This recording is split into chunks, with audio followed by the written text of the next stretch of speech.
বাংলাদেশ আর ভারত দুই দেশের মেয়ে বসে গল্প করছিল। বাংলাদেশের মেয়েটির নাম ছিল নিশা। সে গ্রামের মাটির ঘরে থাকতো। খুব পরিশ্রমী, বুদ্ধিমতী আর ধৈর্যশীল।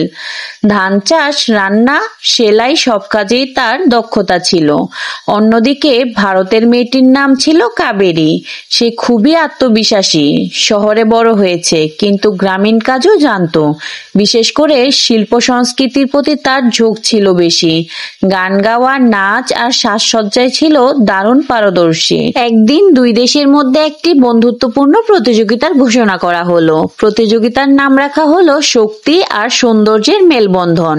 প্রতিযোগিতার প্রথম ধাপ ধৈর্যের খেলা। দুজনকে একসাথে ক্ষেতের কাজে অংশ নিতে হলো। নিশা দক্ষতার সাথে ধান কাটলো, কাবেরীও চেষ্টা করলো, কিন্তু নিশার অভিজ্ঞতার সামনে কাবেরী একটু পিছিয়ে গেল। এই রাউন্ডে জিতলো বাংলাদেশ। শিল্পের খেলা, এবার গান ও নাচে প্রতিযোগিতা। কাবেরীর কণ্ঠ ছিল মধুর, নাচেও সে সবার মন জয় করলো। নিশা গান গাইতে পারলেও কাবেরীর শিল্প প্রতিভার সামনে পিছিয়ে গেল। এই রাউন্ডে জিতলো ভারত। বুদ্ধির খেলা, শেষ রাউন্ডে ছিল ধাঁধা আর সমস্যা সমাধান। বিচারকরা দুজনকে জিজ্ঞাসা করলো, যদি দুই দেশের মানুষ একে অপরের থেকে ভিন্ন হয় তাহলে বন্ধুত্ব টিকবে কিভাবে? নিশা উত্তর দিল ভালোবাসা দিয়ে, আর কাবেরী উত্তর দিল সম্মান আর সহযোগিতা দিয়ে। বিচারকরা হাসলেন এবং বললেন, তোমাদের দুজনের উত্তরই সঠিক। ভালোবাসা আর সম্মান একসাথে থাকলেই প্রকৃত বন্ধু হয়। ফলাফল, প্রতিযোগিতায় দুজনেই সমান হলো।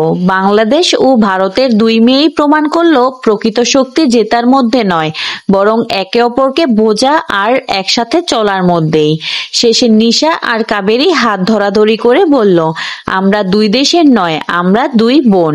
আমার এই গল্পটি কে কোন দেশ থেকে দেখেছো সেটা কমেন্ট করে জানাও। যদি বাংলাদেশ থেকে দেখে থাকো তাহলে কমেন্টে লিখো বাংলাদেশ, আর যদি ইন্ডিয়া থেকে দেখে থাকো তাহলে কমেন্টে লিখো ইন্ডিয়া।